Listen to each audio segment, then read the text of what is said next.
Bank खाते में बिना बताए इतने पैसे रखे तो आएगी नोटिस।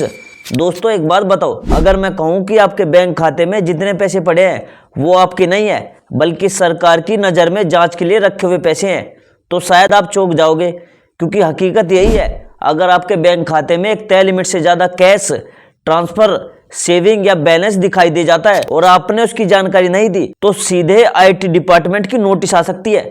और सबसे बड़ी बात, लिमिट वह नहीं है जो लोग सोशल मीडिया पर बता रहे हैं। नए अपडेट के बाद किसी भी बैंक में अनलिमिटेड पैसा रखना अलाउड नहीं है, लेकिन शर्तें बहुत खतरनाक है।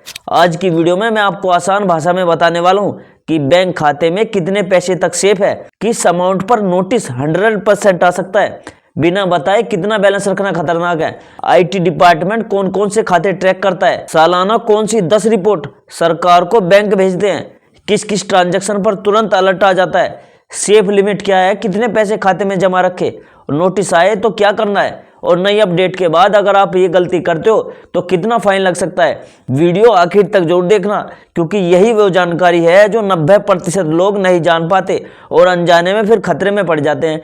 दोस्तों पहले एक बात क्लियर करते हैं। देखो, लोगों को लगता है कि बैंक खाते में कितने भी पैसे रखो सरकार को क्या फर्क पड़ता है, लेकिन असलियत अलग है। जैसे ही आपका बैलेंस या ट्रांजैक्शन किसी थ्रेशोल्ड से ऊपर जाता है, बैंक को अनिवार्य रूप से सरकार को रिपोर्ट भेजनी पड़ती है। मतलब अगर आप नहीं बताते तो भी बैंक बता देता है। तो बैंक में कितना पैसा रखना सेफ है?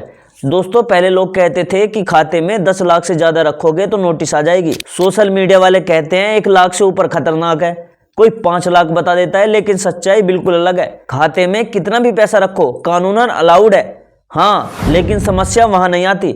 समस्या आती है पैसे कहां से आए। इनकम टैक्स डिपार्टमेंट ये ट्रैक करता है कि पैसे की कमाई का सोर्स क्या था, कमाई डिक्लेयर हुई या नहीं, आपकी प्रोफाइल के हिसाब से पैसा रीजनेबल है या नहीं, आपने पैन आधार लिंक किया है या नहीं, आपके पिछले साल की इनकम क्या थी, आपके स्पेंडिंग सेविंग रेशियो मैच करता है या नहीं। मतलब आप 5 लाख रुपए कमाते हैं और खाते में 40 लाख जमा हो जाए, तुरंत अलर्ट आ जाएगा। बैंक कौन कौन सी चीजें ट्रैक करता है? देखो, गवर्नमेंट का एक सिस्टम है SFT, statement of financial transaction. इसमें बैंक आपको बड़े लेन देन की रिपोर्ट इनकम टैक्स डिपार्टमेंट को भेजता है। अब मैं दोस्तों आपको बताता हूं कि बैंक की तरफ से रिपोर्ट होने वाली टॉप 10 ट्रांजैक्शन। देखो, सबसे पहले सेविंग अकाउंट में अगर आप साल भर में 10 लाख से ज्यादा नगद जमा करते हो तो बैंक उसकी रिपोर्ट RBI को भेजता है। दूसरा, करंट अकाउंट में 50 लाख से ज्यादा नगद जमा होना, किसी भी खाते में 10 लाख या उससे अधिक की ऑनलाइन ट्रांजैक्शन होना, FD में 10 लाख से ज्यादा जमा 1 साल में, इस पर भी नोटिस आ सकता है। प्रॉपर्टी खरीदने बेचने में 30 लाख या उससे ऊपर की राशि, क्रेडिट कार्ड में कैश पेमेंट 1 लाख से ज्यादा, क्रेडिट कार्ड में ऑनलाइन पेमेंट 10 लाख से ज्यादा, म्यूचुअल फंड शेयर बॉन्ड्स में 10 लाख से ज्यादा का इन्वेस्ट, फॉरेन ट्रेवल में कैश 2 लाख से ज्यादा खर्च, विदेशों में भेजा गया 5 लाख से ज्यादा पैसा। अगर आप इनमें से कोई भी ट्रांजैक्शन करते हो तो बैंक तुरंत उसकी रिपोर्ट RBI को भेजता है, यानी टैक्स डिपार्टमेंट को भेजता है। दोस्तों जो मैंने ये आपको 10 ट्रांजैक्शन बताई, अगर आप इनमें से एक भी ट्रांजैक्शन करते हो तो वहां पर बैंक क्या करता है, IT डिपार्टमेंट को तुरंत इसकी जानकारी भेजता है कि इस खाते में इतने ट्रांजैक्शन हो रहे हैं। अब समझो, कोई भी ट्रांजैक्शन जो इन लिमिट से ऊपर जाता है तो उसकी रिपोर्ट ऑटोमेटिक जाती है और आपको पता भी नहीं चलता। बैंक खाते में बिना बताए कितने पैसे रखना खतरनाक है। दोस्तों ये हिस्सा सबसे इंपॉर्टेंट है। आप खाते में 10 लाख, 20 लाख, 30 लाख रख सकते हो, इसमें कोई कानून की दिक्कत नहीं है, लेकिन समस्या तब है जब पैसे का सोर्स मैच नहीं करता। उदाहरण के लिए, अगर आपकी इनकम 20,000 रुपये महीना है और खाते में 18 लाख पड़े हैं और आप किसान दिखाते हो कि मैं किसान हूं और खाते में हर महीने 5 से 10 लाख आ रहे हैं, आपकी ITR 3 लाख की है और आप 15 लाख की गाड़ी खरीद लेते हो, तो ये मिसमैच से ही नोटिस आते हैं। तो इनकम टैक्स नोटिस कब आती है? नोटिस आने की 5 बड़ी सबसे वजह होती है। खाते में अचानक बड़ा बैलेंस आ जाना, जैसे पहले 20-30 हज़ार रहते थे, अब अचानक 12 लाख आ गए, तब आपके घर पर तुरंत नोटिस आएगा। कैश डिपॉजिट बहुत ज़्यादा होना, अगर आपके खाते में कैश डिपॉजिट ज़्यादा हो रहा है तो वो सबसे ज़्यादा सस्पिशियस माना जाता है, तब भी आप पर नोटिस आ सकता है। फैमिली से, फ्रेंड से बार बार हैवी ट्रांसफर करवाना, इसे जो इनकम टैक्स डिपार्टमेंट इनकम मानता है, इस पर भी नोटिस भेज सकता है। सैलरी दिखा रहे हो आप 5 लाख, लेकिन स्पेंडिंग है आपकी 12 लाख, तो ये मिसमैच है। ये सबसे बड़ा अलार्म है नोटिस के लिए। पैन आधार लिंक नहीं है आपका, मिसमैच होने से प्रोफेशनल सस्पिशियस बनती है। तो दोस्तों अब क्या बदला है 2025 के एंडिंग में? देखो, हाई वैल्यू ट्रांजैक्शन मॉनिटरिंग। जी हाँ, अब बैंक हर खाते का प्रोफाइल बेस मॉनिटरिंग करता है। मतलब आप कितना कमाते हो, आपकी स्पेंडिंग कैसी है, आपका ITR क्या है, आपकी लाइफस्टाइल क्या दिखता है, आपके खाते में कितना पैसा रेगुलरली रहता है, आपकी EMI या इन्वेस्टमेंट कितनी है। अब सिस्टम ये देखकर तय करता है कि ट्रांजैक्शन सस्पिशियस है या नहीं। पहले ये सिस्टम सिर्फ बड़े खातों वालों के लिए था, अब ये सभी खातों पर लागू हो चुका है। तो कितने बैलेंस पर शिकायत आती है। बहुत से लोग पूछते हैं कि भाई कितना बैलेंस रखना अकाउंट में सेफ है।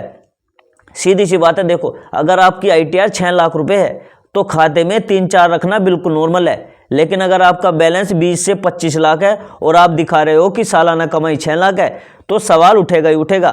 यहाँ सिर्फ बैलेंस ही नहीं, आपका कुल फाइनेंशियल प्रोफाइल मैटर करता है। अगर इन सोर्स से पैसा आया और आपने डिक्लेयर नहीं किया तो नोटिस आपके घर पर पक्का आएगा। जैसे कैश बिजनेस हो गया, प्रॉपर्टी से cash, commission income, crypto, share market से इनकम, गिफ्ट दिखाया लेकिन प्रूफ नहीं दिया, किसी रिश्तेदार से पैसा लिया, ऑनलाइन सेल इनकम पर GSTR या ITR नहीं भरा, घर का पुराना सामान बेचकर पैसा जमा किया लेकिन उसके डॉक्यूमेंट नहीं है, तब भी आपके घर पर नोटिस आ सकता है पक्का।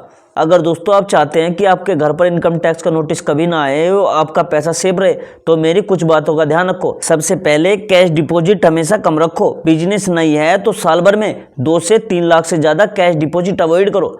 ऑनलाइन ट्रांसफर का रिकॉर्ड रखो, किसी ने क्यों भेजा प्रूफ जरूर हो। गिफ्ट से पैसे का प्रूफ, अगर किसी ने आपको गिफ्ट दिया है तो गिफ्ट डीड बना लो। हर साल ITR भरो, ITR नहीं लोग भरते और सबसे ज़्यादा नोटिस उन्हें ही जाती है, इस बात का ध्यान रखना। FD, म्यूचुअल फंड, कार खरीदने के बाद ITR में डिक्लेयर जरूर करो। पैन आधार लिंक भी जरूर कर लो और उसमें मोबाइल नंबर भी अपडेट जरूर कर लो। अगर आपके घर पर इनकम टैक्स का नोटिस आ गया है तो क्या करना है, देखो सबसे पहले घबराना नहीं है। इनकम टैक्स डिपार्टमेंट सिर्फ ये पूछता है कि पैसा कहाँ से आया, इसका प्रूफ क्या है। आपको बस 3 चीज़ें देनी है। सबसे पहले बैंक स्टेटमेंट, सोर्स का प्रूफ, ITR की डिटेल्स। अगर पैसा जेन्युइन है तो वो मामला वहीं के वहीं बंद हो जाता है। तो दोस्तों आज की वीडियो में हमने समझ लिया कि खाते में पैसा रखना गलत नहीं है, लेकिन पैसे का सोर्स छिपाना गलत है। अगर आप चाहते हैं कि इनकम टैक्स का नोटिस कभी ना आए तो बस एक सिंपल फॉर्मूला याद रखो, इनकम मैच करो, स्टेटमेंट क्लीन रखो और हर ट्रांजैक्शन का प्रूफ जरूर रखो। दोस्तों अगर वीडियो पसंद आई हो तो प्लीज़ इसे अपने दोस्तों और परिवार के साथ शेयर जरूर करो, क्योंकि गलत जानकारी के चलते बहुत लोग मुसीबत में पड़ जाते हैं। तो दोस्तों मैं मिलता हूं आपसे अगली वीडियो में एक नई टॉपिक, एक नई जानकारी के साथ। तब तक के लिए चैनल को सब्सक्राइब करना मत भूलना, जल्दी से घंटी का बटन भी दबा देना। Thank you.